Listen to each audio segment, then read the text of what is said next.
Bienvenidos a una nueva clase de la Cátedra de Anatomía y Fisiología Humana de la Tecnicatura Universitaria en Emergencias Sanitarias y Desastres de la Universidad Jauretche. El tema de hoy es la primera parte de la fisiología del sistema circulatorio. El sistema circulatorio está formado por un conjunto de tubos cerrados o vasos sanguíneos por donde circula la sangre, cuya bomba o cuyo motor o su impulsor es el corazón. Entonces está conformado por una bomba, que sería el corazón, los tubos de transporte, que son los vasos, arterias y venas, los tubos o filtros de intercambio, los capilares, y el elemento que transporta, que es la sangre, que es el líquido. La primera parte, la bomba o el corazón, es un órgano hueco. La estructura de sus paredes es del tipo muscular, es decir, que tiene capacidad contráctil. Recordemos que es del músculo estriado cardíaco, que sus características sean de automatismo. Tiene 4 cavidades interiores, 2 aurículas y 2 ventrículos, y 4 válvulas que separan cada una de las cavidades. Encargadas estas válvulas de determinar el sentido de la circulación de la sangre, hacen que la sangre circule en sentido unidireccional. Entonces las funciones del corazón serían bombear sangre a través de los pulmones, donde puede producirse el intercambio gaseoso que se denomina hematosis, y de allí volver la sangre al corazón para ser bombeada a todo el cuerpo y distribuir nutrientes y oxígeno. Entonces dijimos que el corazón se divide en 4 cavidades, 2 superiores o aurículas y 2 inferiores o ventrículos. Las aurículas reciben la sangre de un sistema venoso y pasan a los ventrículos y de ahí sale la circulación arterial. Como corolario recordamos que todo lo que ingresa al corazón se denomina vena y todo lo que sale se denomina arteria, obviamente hablando de vasos. El corazón a su vez lo podemos dividir en corazón de alta y baja presión. En vez de dividirlo en superior e inferior, lo podemos dividir en corazón derecho de baja presión y corazón izquierdo de alta presión. Como vemos y como dijimos, y como repasando lo que vimos en anatomía, tenemos las 4 válvulas que dividen las cavidades del corazón. La tricúspide divide a las cavidades derechas, la mitral divide a las cavidades izquierdas, y las válvulas de los tractos de salida son la válvula pulmonar, la salida del corazón derecho, y la válvula aórtica, la salida del corazón izquierdo. Repasamos también las arterias que dan la irrigación al corazón, son las arterias coronarias, teniendo la arteria coronaria derecha y el tronco de la coronaria izquierda, que se subdivide a poco de nacer en la descendente anterior y circunfleja. Entonces, la aurícula y el ventrículo derecho forman clásicamente lo que se denomina el corazón derecho o corazón de menor presión o circuito de menor presión o circuito menor. Reciben la sangre que proviene de todo el cuerpo, que desemboca en la aurícula derecha a través de las venas cavas superior e inferior. La aurícula y el ventrículo izquierdo en realidad forman el corazón de alta presión o el corazón izquierdo, reciben la sangre oxigenada de la circulación pulmonar, desemboca a través de las 4 venas pulmonares a la porción superior de la aurícula izquierda. Esta sangre oxigenada proviene de los pulmones donde se produjo la hematosis, entra de la aurícula izquierda, pasa al ventrículo izquierdo y la envía a través de la arteria aorta para distribuirla por todo el organismo en el circuito mayor o de alta presión.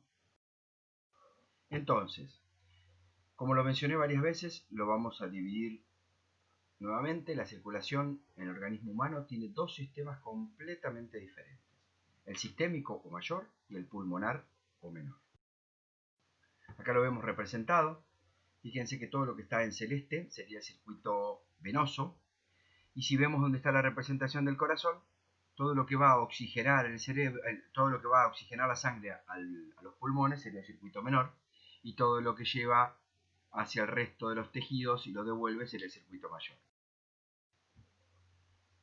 Dijimos que el corazón tiene 4 válvulas, que son estructuras que separan las cavidades unas de otras, evitando el reflujo, se hacen que el flujo de sangre sea unidireccional. Están en los orificios atrioventriculares o auriculoventriculares, y entre los ventrículos y las salidas de ellos, o los tractos de salida, siendo la válvula aórtica y pulmonar. Entonces tenemos 4 válvulas: la tricúspide, que separa las cavidades derechas; la pulmonar, que es el tracto de salida del corazón derecho; la mitral o bicúspide, que separa la aurícula izquierda del ventrículo izquierdo; y la aórtica, que es el tracto de salida del corazón izquierdo, que separa el ventrículo izquierdo de la arteria aórtica. Acá las vemos representadas, las 4 válvulas, en la posición anatómica. Y en realidad tenemos que entender un poquito cuando vemos, valga la redundancia, entender la fisiología cardíaca, nos damos cuenta cuál es el paralelismo y por qué se producen los sonidos cuando queremos hacer semiología cardíaca. Las válvulas no producen ningún sonido en la apertura, por lo menos esas son las válvulas sanas. Entonces el único sonido que se escucha o que se puede detectar semiológicamente o al estudio de un paciente es el ruido que producen las válvulas al cerrarse. El tac, tac, dum, tac es el sonido de las válvulas auriculoventriculares y tricúspide y mitral sucesivamente. Entonces, si nosotros apoyamos un estetoscopio en la pared torácica, en la superficie de las válvulas, vamos a escuchar esos ruidos claramente, que es el sonido que hace la sangre cuando intenta volver hacia atrás al contraerse la cavidad. Para que se entienda, si se contrae el ventrículo izquierdo, la sangre rápidamente va a intentar volver a la aurícula izquierda. Pero como las válvulas generan un flujo unidireccional, esa válvula mitral se va a cerrar produciendo un sonido, tac. Ese sonido, si se ve alterado, es porque hay una insuficiencia o una estenosis valvular. A su vez, para que se produzca esta contracción del miocardio, tiene que haber un sistema que conduzca el impulso eléctrico más allá de que las células miocárdicas son automáticas. Sabemos que el marcapasos biológico del corazón se denomina nodo sinoauricular o nodo sinusal. Después tienen las diferentes vías que comunican al resto de las fibras musculares de la aurícula y a la aurícula contralateral, que sería la aurícula izquierda. A su vez tenemos un sector que se llama nódulo auriculoventricular, que es el que está en la división entre la aurícula y el ventrículo. En realidad lo que hace es retrasar el impulso para que no se contraigan las aurículas y los ventrículos al mismo tiempo.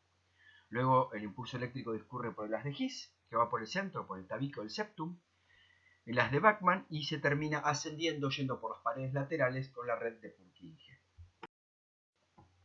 Entonces el sistema de conducción eléctrico está formado por músculo cardíaco modificado o más sensible para la autopolarización o para repolarización, para tener esa capacidad de despolarizarse automáticamente.